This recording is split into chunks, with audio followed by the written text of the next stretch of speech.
এই কথা বলে রসুল যখন বিদায় দিচ্ছে, সেই জায়গায় একজন ইহুদি বড় আলেম ছিল, সেই যুগের আলেম।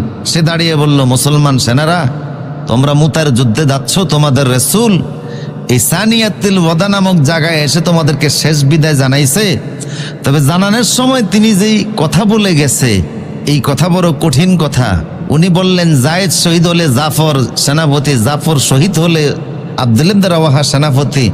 বনি ইসরাইলের নবীরা যখন জিহাদের মাঠে এরকম বলতেন যে অমুক শহীদ হলে তমক, অমুক শহীদ হলে তমক, তখন ইতিহাস নিশ্চিত করে যে যতজনের নাম নবী নিছে সবাই মাঠে নিশ্চিত শহীদ হয়েছে।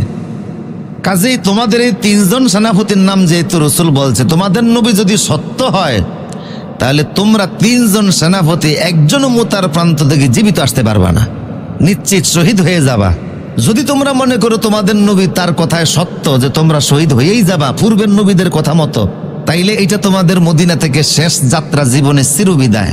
এখনো যেহেতু মদিনার বর্ডার ক্রস করো নাই, বাড়িটা কাছাকাছি যাও, স্ত্রী সন্তানদের কাছ থেকে চিরবিদায় গ্রহণ করে আস।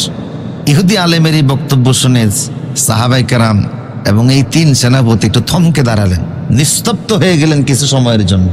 অল্প কিছুক্ষণ পরেই ওনারা বললেন যে না, আমরা আর বাড়ি যাব না, আমাদের রসুল সত্য, রসুলের কথাও সত্য, ধরে নিলাম আমরা মাঠের শহীদ, শহীদ হওয়া সৌভাগ্যের ব্যাপার, কাজে আমরা আর পরিবারের কাছে ফিরে যাব না, চিরবিদায় বলতে কোনো শব্দ নাই, যদি শহীদ হই জান্নাতের সিঁড়িতে তাদের সাথে সাক্ষাৎ হবে।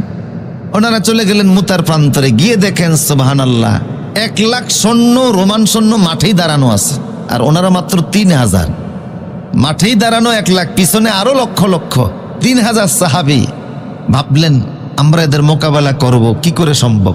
সাহাবায়ে কেরাম বললেন যে না, যা আসছি তাই, রসুল পাঠাইছে, শুরু করে জেহাদ। সাহাবায়ে কেরাম জেহাদ শুরু করলেন। প্রথম দিন হজ্জাতে যায়েদ বিন হারেসা শহীদ হয়ে গেলেন। পতাকা নিলেন জাফর, তার ডান হাত কেটে ফেললো, বাম হাতে তলোয়ার নিলেন, বাম হাত কেটে ফেললো, 2 বাজু দিয়া তিনি পতাকা আকাশে উড়িয়ে ধরে রাখলেন, তিনি শহীদ হলেন।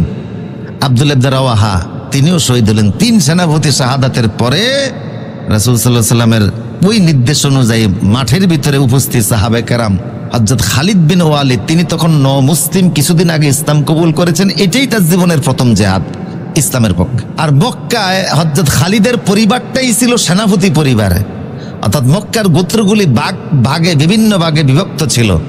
খালিদের পরিবার ছিল এমন, এই পরিবারে যারা জন্ম নিবে এরাই জন্মগত সেনাপতি।